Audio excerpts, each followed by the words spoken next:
नमस्कार दोस्तों, मैं दिग्विजय सिंह आप सबका बहुत स्वागत करता हूं दिग्विजय इकोनॉमिका में। कैसे हैं आप लोग और कैसे चल रही है आपकी जीत की तैयारी। दोस्तों आज के वीडियो में मैं बात करने वाला हूं राउंड ट्रिपिंग की।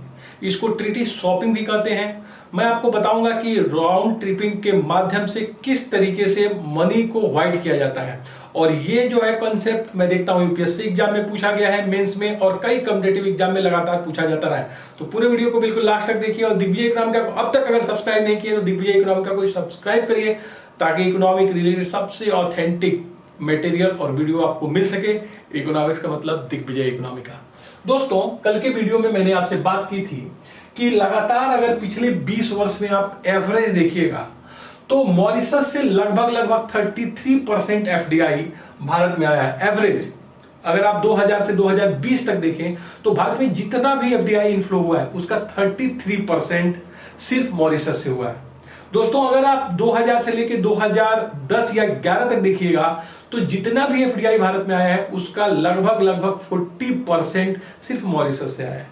तो एक टीनी इकोनॉमी जिसकी जीडीपी सिर्फ $14 बिलियन है, $14 बिलियन है, और भारत की इकोनॉमी जहां 3.1 बिलियन से ट्रिलियन से ज्यादा है, मतलब भारत की इकोनॉमी जहां 3 ट्रिलियन से ज्यादा है, वहां पे टीनी इकोनॉमी द्वारा लगातार इतने बड़े पैमाने पे एफडीआई कैसे आया इस पे हम लोग बात किए थे।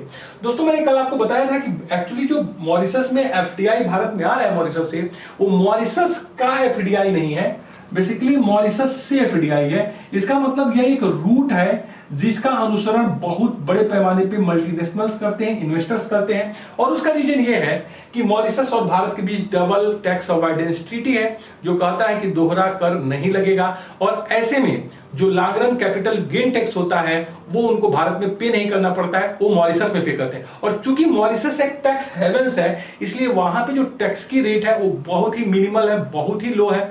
और साथ ही साथ जो टैक्स हेवंस की दूसरी कैरेक्टरिस्टिक्स होती है कि there is a lack of transparency, वहां एक पारदर्शिता का अभाव है। वहां के टैक्स के बारे में किसी भी इंफॉर्मेशन किसी भी टैक्स अथॉरिटी को वो टैक्स हेवंस नहीं देता। और चूंकि मैंने आपको कहा कि मॉरिशस एक टैक्स हेवंस है तो जो भी पैसा वहां पे लगाया गया है उसके बारे में किसी भी अथॉरिटी को इंफॉर्मेशन नहीं देंगे।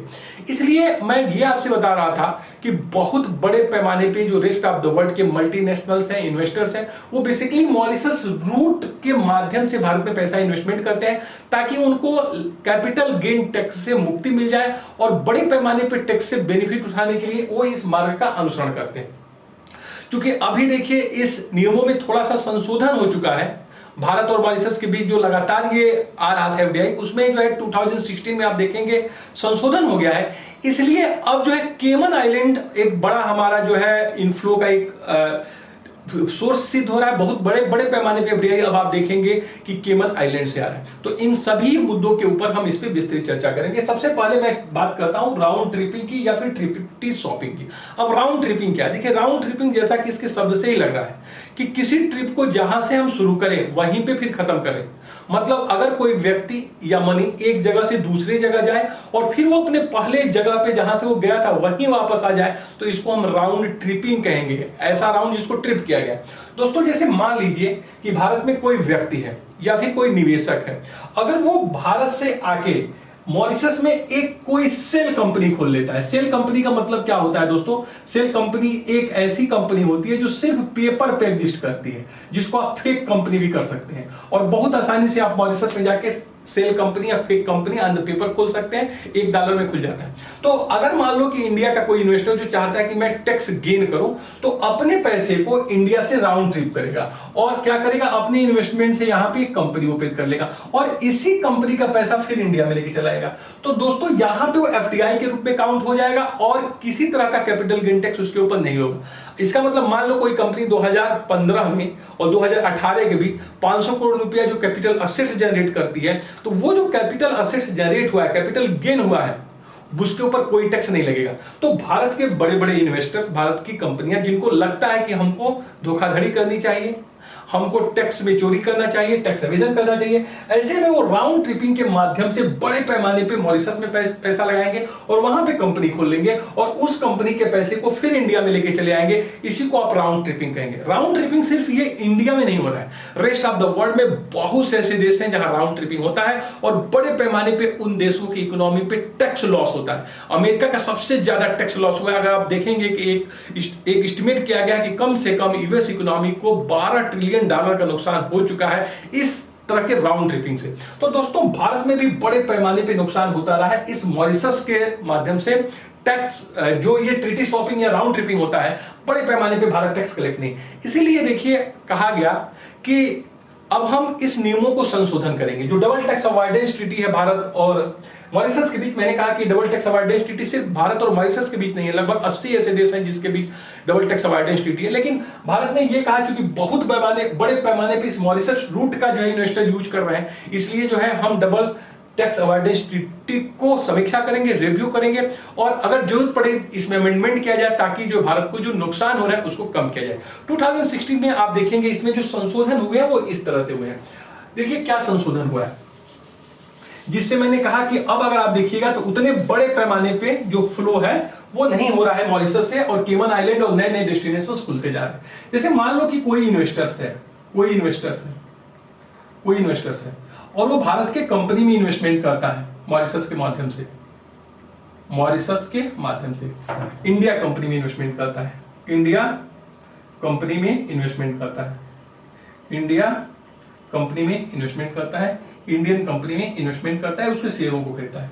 दोस्तों अगर ये जो है 1 अप्रैल 2017 से पहले अगर भारतीय कंपनी में इन्वेस्टमेंट किया है, अगर ये इन्वेस्टर्स हैं या मल्टीनेशनल कॉर्पोरेशंस हैं, अगर भारत के किसी कंपनी में वो 1 अप्रैल 2016 से पहले इन्वेस्टमेंट किया गया है तो उसमें किसी तरह का जो टैक्स है भारत नहीं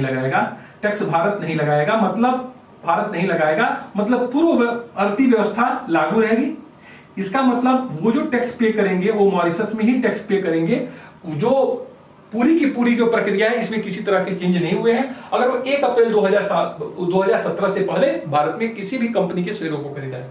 अगर मान लो कि कोई कंपनी भारत में 1 अप्रैल 2017 के बाद में कंपनियों का शेयर खरीदा है और उसे 1 अप्रैल 2019 के बीच बेच दिया है तो उस पे जो 50% जो है टैक्स जो है कैपिटल गेन टैक्स इंडिया लगाएगा। टैक्स कौन लगाएगा? इंडिया लगाएगा। और अगर 2019 के बाद अगर वो एसेट्स को सेल करता है, उन शेयरों को सेल करता है, जो कैपिटल गेन होगा उस पे 100% जो टैक्स लगाने का अथॉरिटी है वो इंडिया अपने पास रख लिया है। तो देखिए जो 2016 में अमेंडमेंट हुआ है कि अगर कोई कंपनी मॉरिशस रूट के माध्यम से आती है और इंडिया के किसी कंपनी में इन्वेस्टमेंट करती है और वो कंपनी अगर 1 अप्रैल 2017 से पहले यहां पे कैपिटल लगाई है, कंपनियों के शेयर खरीदी है, तो उसमें किसी तरह के कैपिटल गेन टैक्स को इंडिया नहीं लगाएगा। वो मॉरिशस को जैसे पे कर रहे थे एक मिनिमल रेट पे वो देते रहेंगे। दूसरी सिचुएशन समझिए, अगर ऐसी इंडिया कंपनी में कोई इन्वेस्टर मॉरिशस रूट से पैसा लगाता है जो 1 अप्रैल 2017 के बाद इन्वेस्टमेंट करता है और उसे 1 अप्रैल 2019 के बीच सेल करता है, तो ऐसे में जो कैपिटल गेन होगा उस पे 50% टैक्स इंडिया गवर्नमेंट लगाएगी। और तीसरी कंडीशन, अगर 2019 के बाद उस एसेट्स को सेल करता है और 1 अप्रैल 2017 के बाद वो शेयर को खरीदा है भारतीय कंपनियों को, तो उसके ऊपर जो कैपिटल गेन टैक्स हुआ उसको 100% टैक्स लगाने का जो रेट लागू होगा वो इंडिया टैक्स लगाएगा। इसका मतलब साफ साफ समझिए कि अगर 1 अप्रैल 2017 के पहले जो मॉरिशस रूट से पैसा इंडिया में आएगा उसके ऊपर ये नियम लागू नहीं होगा, वो पहले वाला नियम लागू रहेगा। वो मॉरिशस उसके ऊपर वो टैक्स पे करेंगे और आप जानते हैं कि चूंकि मॉरिशस एक टैक्स हेवन इकोनॉमी है तो बहुत कम पैमाने पे वो टैक्स लेगा। लेकिन अगर ये 2017 के बाद भारत में वो कंपनियों के ऊपर इन्वेस्टमेंट किए हैं तो ये दो तरह के नियम उसके ऊपर लागू होंगे। या तो उनको 50% tax capital gain tax India को देना पड़ेगा या पूरा का पूरा टैक्स जो है इंडिया को देना पड़ेगा।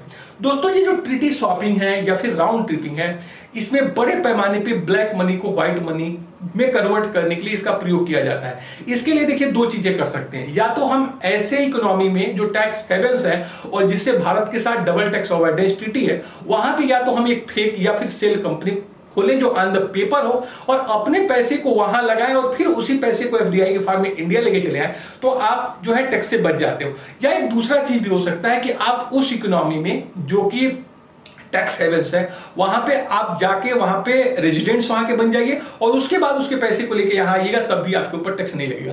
तो अपने पैसे को वाइट करने के लिए, टैक्स से बचने के लिए बड़े पैमाने पे राउंड ट्रिपिंग की जाती रही है, बड़े पैमाने पे ट्रिटी शॉपिंग की जाती है।